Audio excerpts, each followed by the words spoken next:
I can't marry you.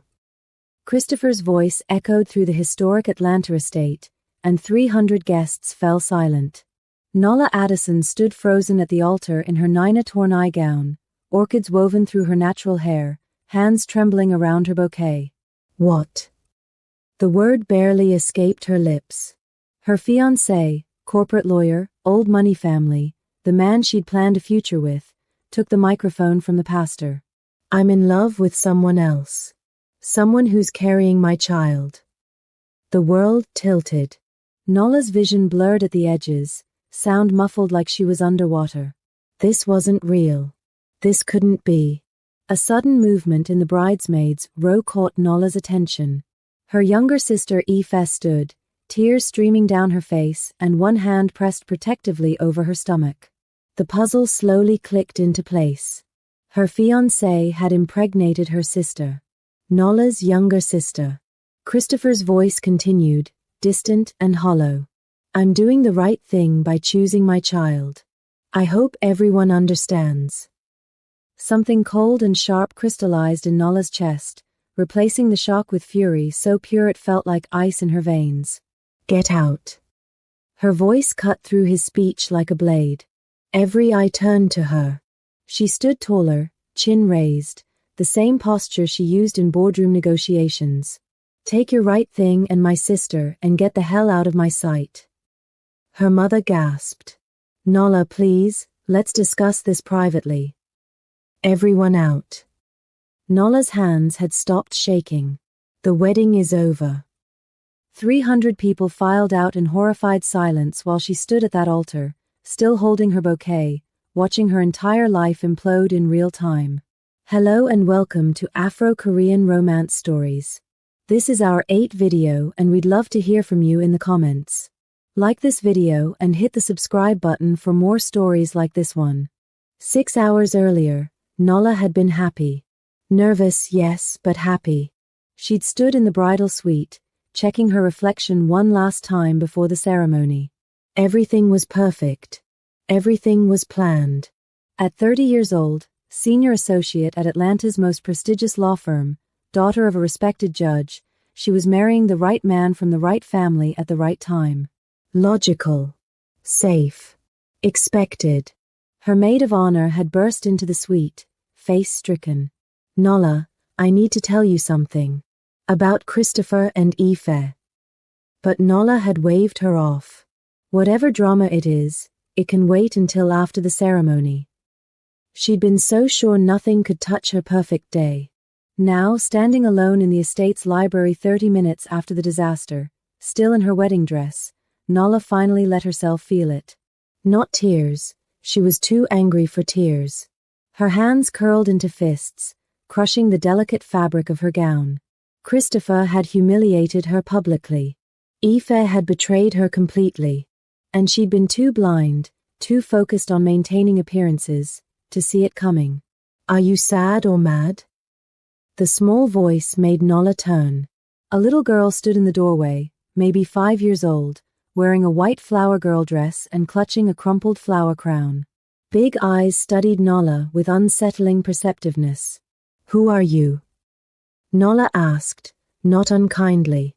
Hey one. My Halmione was at your wedding. She's talking to people outside. The child walked closer without fear. Are you sad or mad? Both. Hey-one nodded like this made perfect sense. She climbed onto the leather sofa beside Nola, her small legs swinging. My daddy says family are the people who stay. Your family left. That's bad. Something about the child's simple logic cracked through Nola's composure. She laughed, the sound bitter and broken. Yes, sweetie. That's very bad. You can borrow my daddy. He never leaves. Before Nola could respond, a voice spoke from the doorway, the English accented with Korean inflection. Hey one, we discussed wandering off. Nola looked up, and her breath caught. The man in the doorway was tall, probably late 30s, with sharp features and eyes so dark they looked black. His suit was immaculate, expensive in a way that made Christopher's look off the rack. But it was the way he carried himself that made Nala's instincts sharpen, the controlled stillness of someone who didn't need to prove their power because everyone already knew it. "I apologize." He spoke to Nala while watching his daughter with clear affection. She slipped away from her grandmother. "It's fine." Nala's voice was steadier than she felt. "She's been better company than anyone else today." The man's gaze shifted to her fully, and Nala felt assessed in a way that had nothing to do with her wedding dress or her public humiliation. His eyes took in her raised chin, her dry eyes, the fury she hadn't quite buried. "Your composure is remarkable," he said quietly. "I'm a lawyer. I've been trained not to show weakness." "What kind of lawyer?" "Corporate. Mergers and acquisitions. Contract law." She didn't know why she was answering this stranger's questions. Something flickered in his expression, interest, maybe calculation. "Nala Addison. I've heard your name. You handled the Sinclair-Monroe merger last year." That surprised her. "You follow corporate law?" A slight smile touched his mouth, there and gone. "I follow many things. I'm Yoon Sung-hoon." The name meant nothing to her, but the way he said it suggested it should. He spoke in Korean to Hae-won, his tone gentle but firm. The child sighed dramatically but slid off the sofa. Sang-hoon paused at the door, his dark eyes finding Nala's again. "For what it's worth, any man who would humiliate you publicly is a fool. You deserve better than that." Then they were gone, leaving Nala alone with the ghost of his words and the strange feeling that something significant had just happened, though she couldn't name what. 2 weeks later, Nala's life had become unrecognizable. The altar video had gone viral. Someone had live-streamed Christopher's speech. Her law firm had called her into a wellness meeting to discuss her emotional state after she'd eviscerated opposing counsel in a deposition. Her father wasn't speaking to her, furious about the family scandal. Her mother kept trying to arrange meetings with Ife to heal the family. Nala had stopped answering her phone. She was working late at the office, the city lights of Atlanta spread below her window, when her assistant's voice crackled through the intercom. "Ms. Addison, there's a Yoon Sang-hoon here to see you. No appointment, but he says it's important." The name took a moment to place. The man from the wedding. The one with the perceptive daughter. "Send him in." He entered her office like he owned it, and Nala's professional instincts kicked in immediately. Everything about him screamed power and danger, from his perfectly tailored suit to the way he moved with predatory grace. No child with him this time. This was pure business. "I need a lawyer," he said without preamble. Nala leaned back in her chair, studying him. "I don't do criminal defense." His smile was sharp enough to cut. "Who said anything about criminal? I run several galleries and auction houses. The acquisitions process requires sophisticated contract negotiation. My previous attorney is retiring early due to a federal investigation into his other clients." He settled into the chair across from her without being invited. "I need someone brilliant, clean, and discreet." "Why me?" "You're the best corporate attorney under 35 in Atlanta. You have impeccable credentials. Your family connections to the judiciary are valuable. And right now," his eyes held hers, "you have nothing to lose and everything to prove." It should have offended her. It didn't. It was simply true. "What kind of acquisitions?" Nala kept her voice neutral. "Art, antiquities, private collections. I broker sales between wealthy collectors, manage estate liquidations, operate galleries in Atlanta, New York, and Seoul. All legitimate business that requires airtight contracts. Your previous lawyer is under federal investigation, and you expect me to believe everything is legitimate? I expect you to be smart enough to know that legitimate business still needs legal protection, especially when competitors would love to find vulnerabilities." He slid a folder across her desk. "My offer." Nala opened it. The salary made her blink. Triple her current income, plus performance bonuses that would put her in a different tax bracket entirely. I can't leave my firm immediately. I have cases already handled. They'll release you in 2 weeks with a full recommendation. I can be very persuasive. That should have terrified her. Instead, heat sparked in her stomach, anger or intrigue, she couldn't tell which. You negotiated my exit before I agreed? I'm efficient. It's how I built my business. Nola stood, walking to her window to think. Christopher was marrying Aoife in 2 months. Her family was in shambles. Her firm was already distancing themselves from the scandal. She could stay, rebuild slowly, maintain respectability. Or she could take a risk with this dangerous, compelling stranger who looked at her like she was valuable, not damaged. Why do you really want me, Mr. Yoon? She heard him stand, felt him approach until he was close enough that she could smell his cologne, expensive, subtle, with an edge of something darker. Because I watched you stand at that altar and face humiliation with your head high, he said quietly. Because you didn't cry or beg or break. Because I need someone with a spine of steel who won't crumble under pressure. And because, his voice dropped lower. You're angry, Ms. Addison. Angry people are motivated. Nola turned to face him. They were close enough that she had to tilt her head back to meet his eyes. This close, she could see gold flecks in the darkness, could feel the heat radiating from him.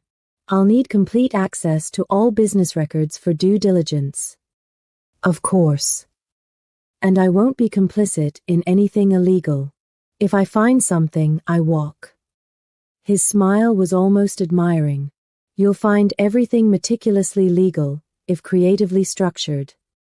It wasn't a no. It was a warning wrapped in a promise. What was she getting herself into? Nola extended her hand. You have yourself a lawyer, Mr. Yoon. His handshake was firm, warm, and lasted a beat too long. Call me Sang-hoon. We'll be working very closely. The way he said closely made something low in her stomach tighten. Nola pulled her hand back, professional mask firmly in place. When do I start? Monday. I'll send a car. He was already moving toward the door with that same controlled grace. And Ms. Addison? Don't research me too thoroughly. You'll only find what I want you to find. Then he was gone, leaving Nola alone with a job offer that felt like stepping off a cliff in the dark. Monday arrived with a black Mercedes and a driver who didn't make small talk. Nola's new office was in a converted historic building in downtown Atlanta, all exposed brick and floor-to-ceiling windows. The lower floors housed Sang-hoon's flagship gallery. She caught glimpses of paintings worth more than her student loans as they passed through. His personal office was on the top floor, and Nola's was directly adjacent. Close enough to be convenient, close enough to feel deliberate. The work was legitimately complex. Acquisition contracts for art pieces worth millions, partnership agreements with international galleries, estate liquidation deals with old money families desperate to sell quietly. Nola dove in, and for the first time in weeks, her mind quieted. This was what she was good at, finding the angles, structuring the protection, making sure every I was dotted and every T was crossed. But she noticed things. Clients who paid in cash for 6-figure purchases. Provenance documents that were technically legal but raised questions. Meetings Sang-hoon took behind closed doors where everyone spoke in Korean. The way people looked at him, not just respect but fear. Ms. Addison. Nola looked up from her contract review to find Sang-hoon in her doorway. 3 days in, and she still hadn't gotten used to the way he commanded space just by existing. The Rothschild estate contract needs your review before tonight. Can you stay late? Of course. His eyes held hers for a moment. You're adapting well. To what? To my world. Before she could ask what he meant, a small tornado in a school uniform burst past him. Nola. Hae-won ran straight to her, backpack bouncing. Nola's professional composure cracked into a genuine smile. Hey, sweetie. How was school?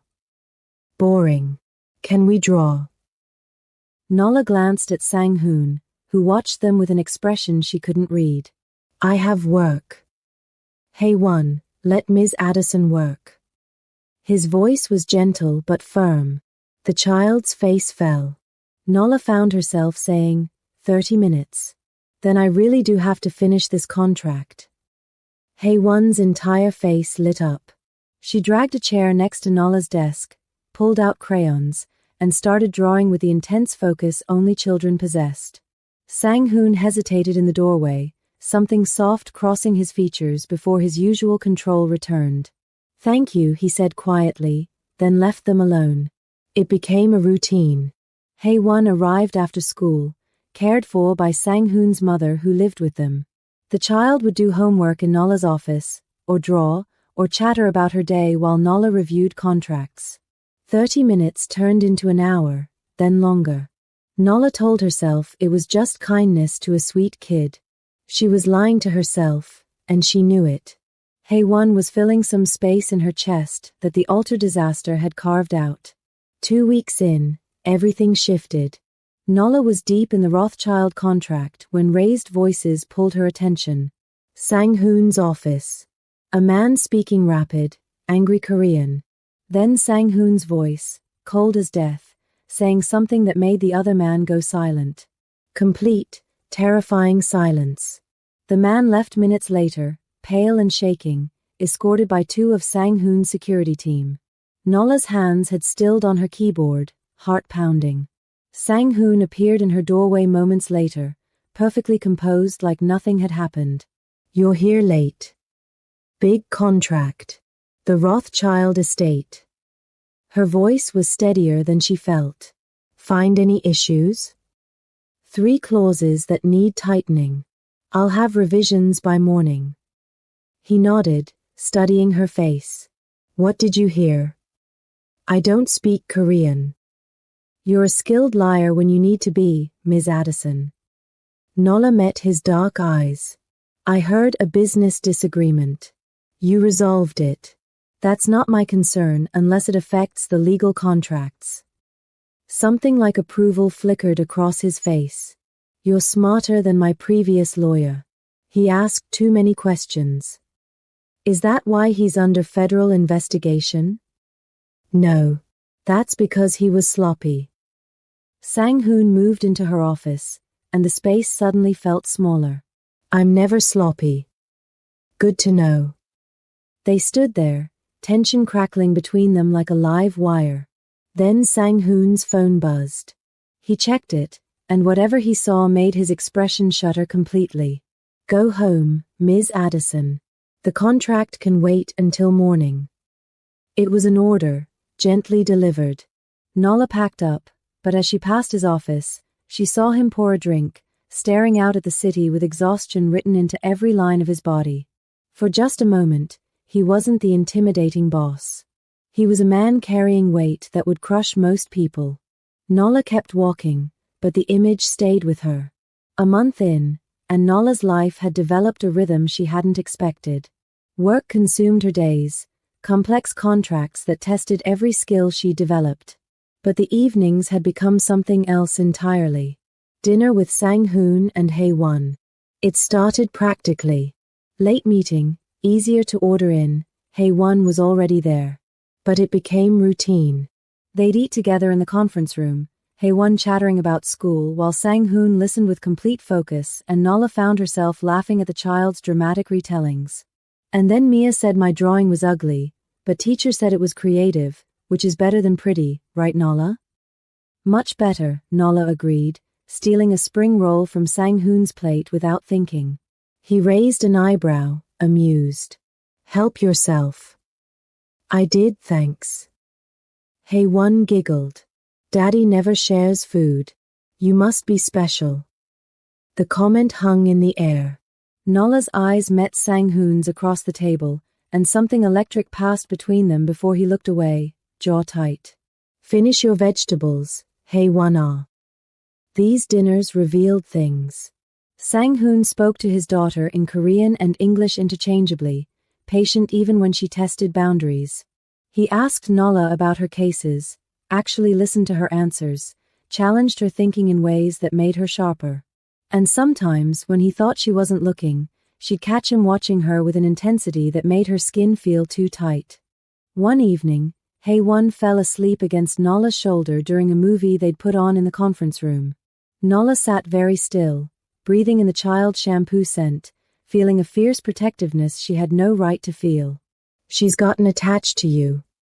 Sang-hoon's voice was quiet, careful. "I'm attached to her too," Nola admitted. "Her mother died 3 years ago. Car accident. She barely remembers her." Nola's heart clenched. "I'm sorry." Hae-won hasn't been this comfortable with anyone since. He stood, gently lifting his daughter from Nola's shoulder. "Thank you for being kind to her." "It's not kindness. I genuinely like her." Sang-hoon paused, Hae-won cradled against his chest, and looked at Nola with something raw in his eyes. "That's what makes it matter." He left to put Hae-won in his car, but when he returned, he draped his suit jacket over Nola's shoulders. She'd fallen asleep in her chair, exhausted from a 14-hour day. She woke an hour later to find the jacket still warm, smelling like his cologne and something distinctly him. Her heart did something dangerous in her chest, and she knew she was in trouble. 6 weeks in, and Nola couldn't deny it anymore. She was falling for her boss. It was in the small things. The way he brought her coffee exactly how she liked it without asking. How he'd taken to standing close enough when reviewing contracts that she could feel his body heat. The way his voice dropped lower when he said her name. How he'd started calling her Nola instead of Ms. Addison when they were alone. But he never crossed the line. Never touched her beyond professional necessity. Never acknowledged the tension that made the air thick every time they were in the same room. It was driving her insane. "You're distracted." Sang-hoon's voice cut through her thoughts. They were alone in his office, reviewing a sensitive acquisition contract. Atlanta sparkled beyond the windows, the city spread out like scattered diamonds. "Sorry. Long day." He moved closer, leaning over her shoulder to point at a clause on her laptop screen. Close enough that his breath stirred her hair. "This section needs adjustment. The termination clause is too vague." Nola couldn't concentrate on the words. Every nerve ending was focused on his proximity, the heat of him, the way his sleeve brushed her shoulder. "Nola." His voice had gone rough. "Are you listening?" She turned her head, and suddenly they were inches apart. His dark eyes dropped to her mouth, and she watched his jaw clench with the effort of control. "No," she whispered. "I'm not." For one breathless moment, she thought he'd kiss her. His hand came up, fingers almost touching her cheek. His phone rang, shattering the moment. Sang-hoon jerked back like he'd been burned, answering in clipped Korean. Whatever the call was about made his expression go ice cold. When he hung up, he didn't look at her. "It's late. You should go home." "Son." "Good night, Ms. Addison." The formality was a slap. Nola gathered her things, fury and frustration warring in her chest. At the door, she turned back. He stood at his window, hands in his pockets, shoulders rigid. "One of these days," she said quietly, "you're going to tell me why you keep pulling away."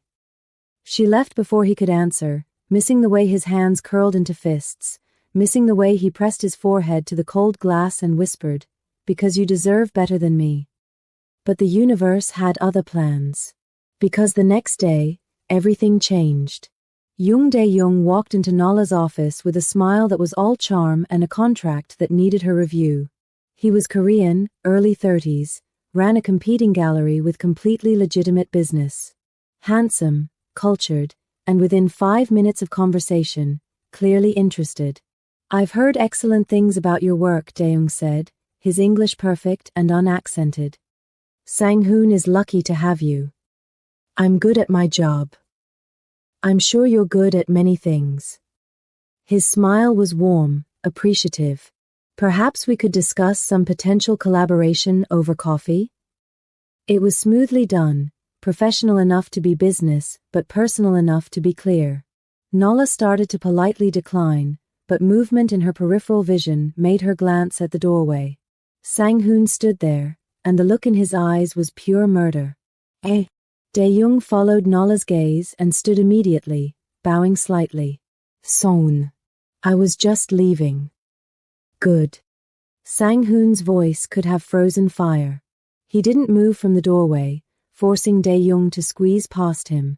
The temperature in the room dropped 10 degrees. When they were alone, Sang-hoon's eyes locked on Nola. What did he want? To discuss a contract. And to ask me to coffee. His jaw tightened. And I haven't answered yet. Nola kept her voice level, but something reckless stirred in her chest. Is that a problem? Young Dae-young is a business associate. He's your business associate. Not mine. I can see whoever I want outside of work. Sang-hoon moved into her office, and Nola's breath caught.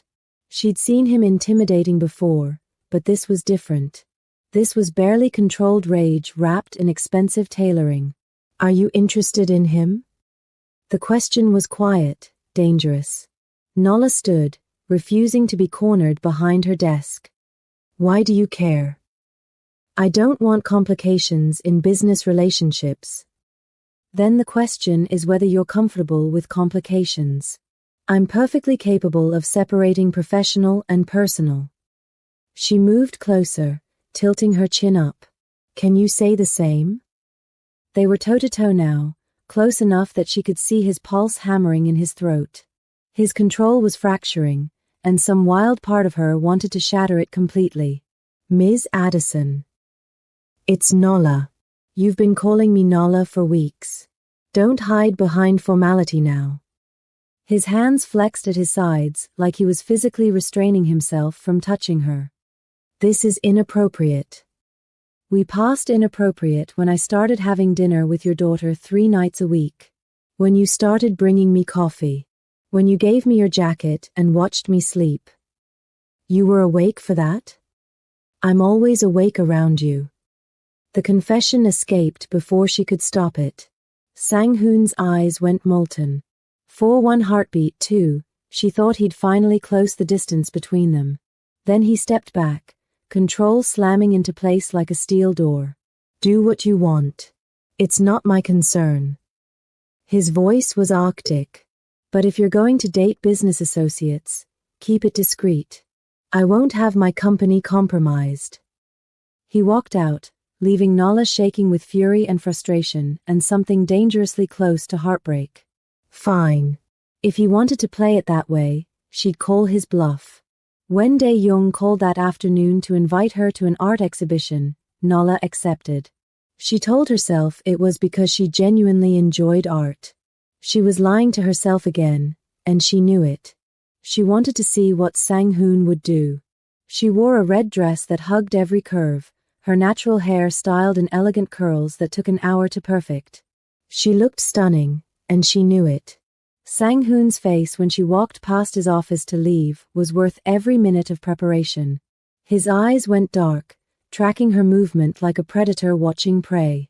His hand tightened around his pen hard enough that she heard it crack. Enjoy your evening, Ms. Addison. The words were ground glass. Thank you. Don't work too late. She smiled sweetly and left him there, drowning in jealousy he refused to name.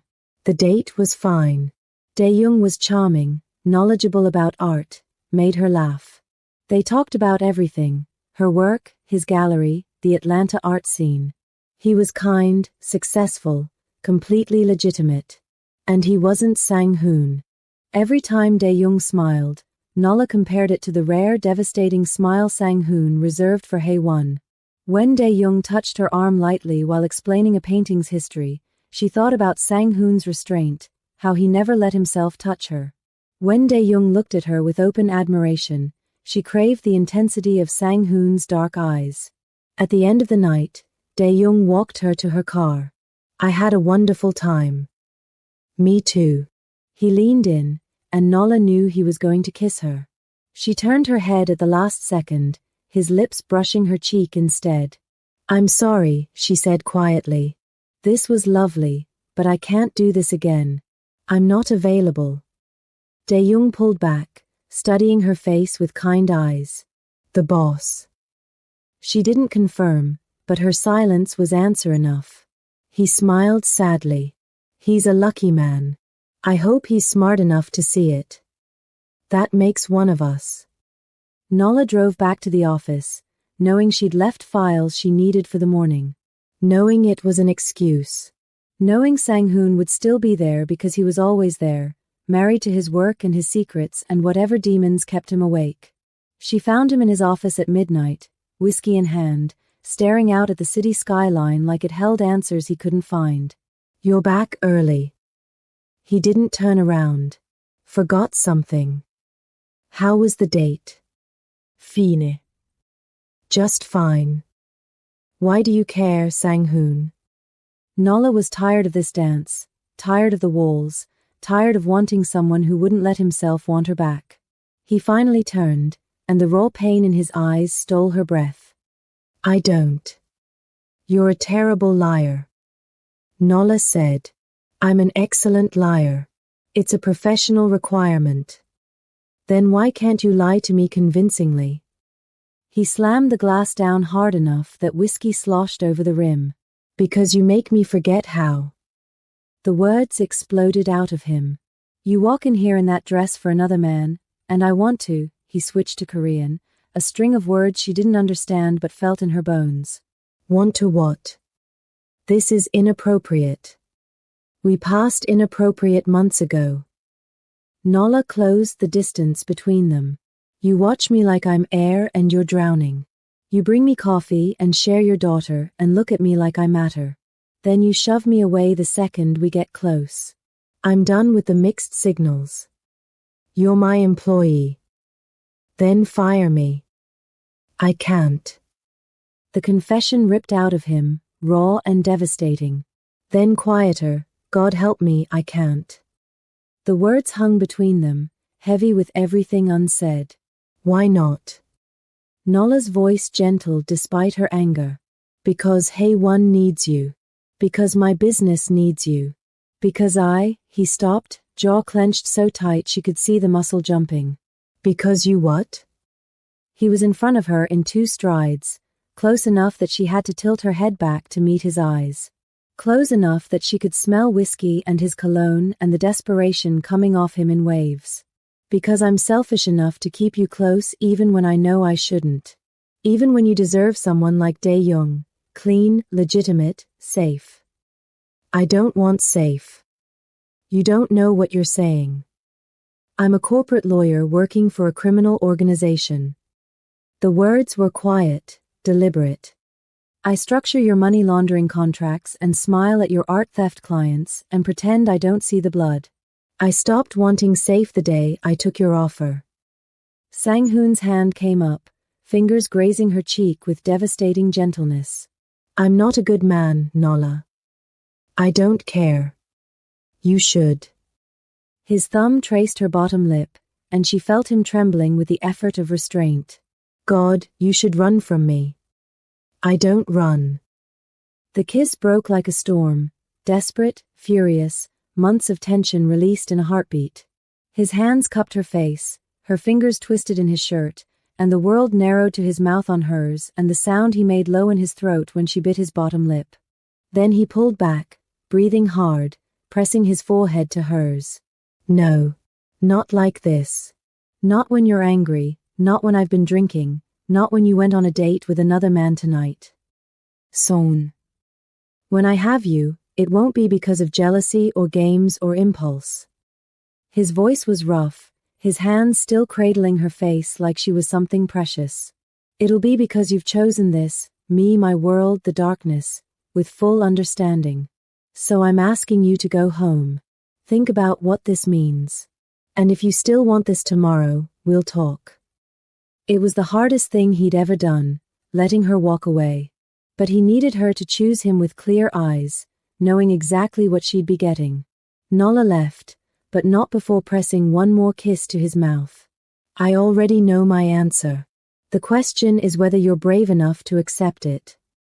She walked out, leaving him standing there with the taste of her on his lips and his heart hammering against his ribs. The next day, Nala didn't come to the office. Sang-hoon was climbing walls by noon. She'd sent a message, taking a personal day. "We'll be in tomorrow." He respected it. Barely.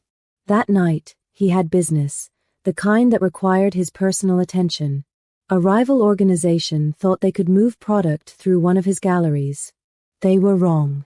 Sang-hoon explained why with his fists and cold, brutal efficiency. The man who'd thought he could steal from Yoon Sang-hoon learned otherwise. Violently. Sang-hoon returned to his penthouse at 2 a.m, blood on his knuckles, soul heavy with the weight of what he was. A criminal. A killer when necessary. A man who built empires on foundations of violence and fear. What was he thinking, wanting someone like Nala in this world? He poured whiskey in his kitchen, staring at his damaged knuckles, and froze. Nala sat in his living room. "How did you get in?" His voice came out rougher than intended. "Your mother gave me a key last week. Said I should feel welcome to visit Haewon any time. My mother is a meddler. She loves you. He should tell her to leave." Instead, he poured a second glass and brought it to her. She took it but didn't drink, just watched him with those sharp eyes that saw too much. "Where were you tonight?" she asked quietly. "Business." "What kind of business leaves blood on your hands?" He looked down. He'd forgotten to clean up. Too tired, too heartsick, too done with pretending. The kind you don't ask about. "I'm asking." Sang-hoon sat down heavily across from her, suddenly exhausted.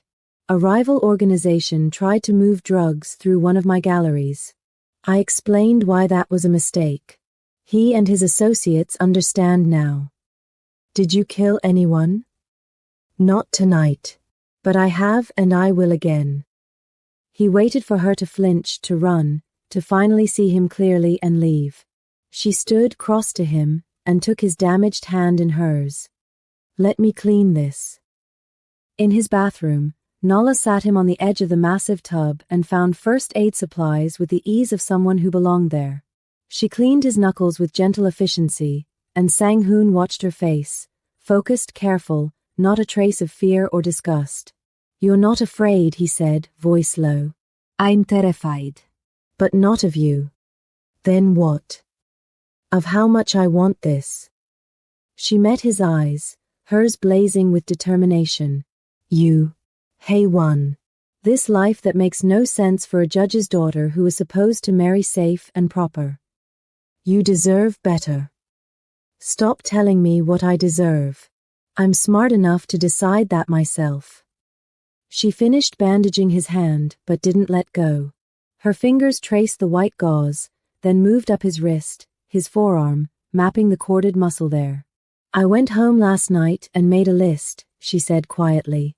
"Pros and cons of getting involved with you. And the cons list was longer. You're a criminal. You're dangerous. You operate in a world that could get me disbarred, arrested, or killed. You have enemies. You make decisions I might not agree with. You've killed people." She looked up, and her eyes were wet but clear. The cons list was very, very long. His chest ached. "Nala." The pros list had one item. Which was? "That I'm already in love with you, so the rest doesn't matter." The confession hit him like a physical blow. Sang-hoon's breath left in a rush, his undamaged hand coming up to cup her face. "You can't. I love you. I love your daughter. I love the way you code switch between languages when you're stressed. I love how you're terrifying in meetings but soft when you read Haewon bedtime stories. I love that you're honest about what you are instead of pretending. I love." He kissed her. Desperate, gentle, pouring everything he couldn't say into the press of his mouth against hers. When they finally broke apart, he was trembling. "I don't know how to do this," he admitted, voice raw. "How to be with someone in this life.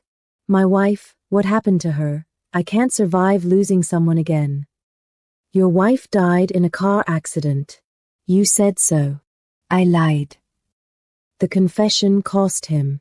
She was killed. Retaliation against me by a rival organization. They ran her off the road, made it look like an accident. Hae-won was in the car. She survived. My wife didn't. Nola's hand tightened on his. I'm so sorry. I killed every single person responsible. Slowly. And I'd do it again. His dark eyes bored into hers. That's who I am. That's what I'm capable of. Are you sure you want this? I'm sure. There's no safe in my world.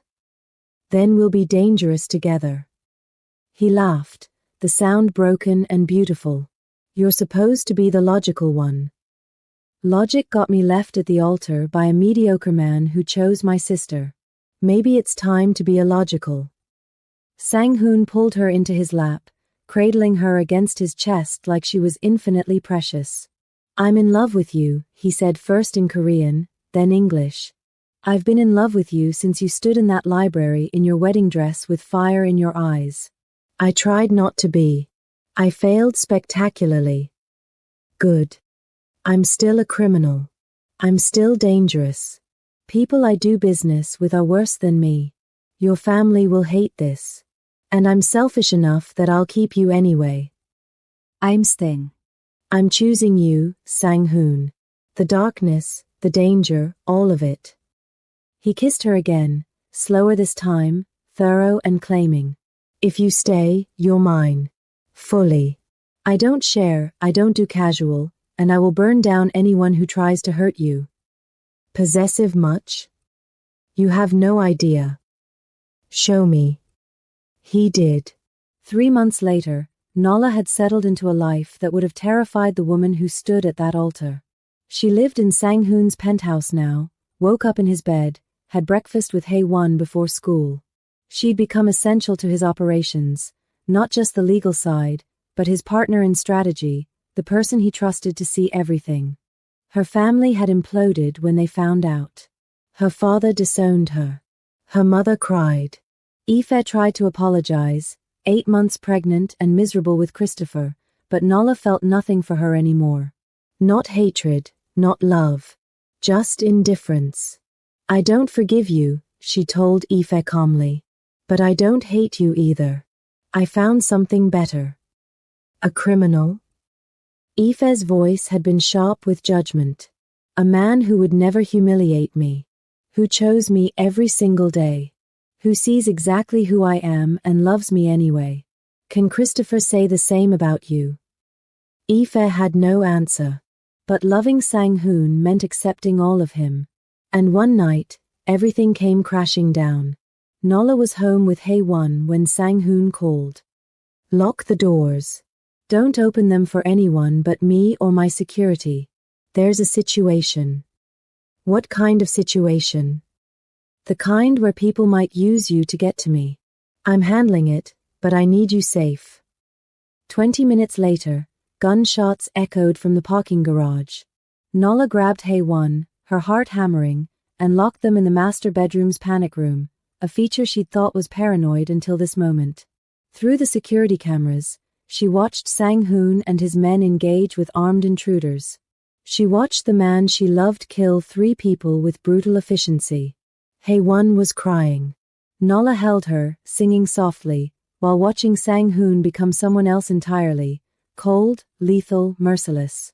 When it was over, when the bodies were being removed and the cleanup crew arrived, Sang-hoon came for them. Blood spattered his shirt, murder still in his eyes until he saw them safe. Then he just looked exhausted. Appa. Hae-won ran to him.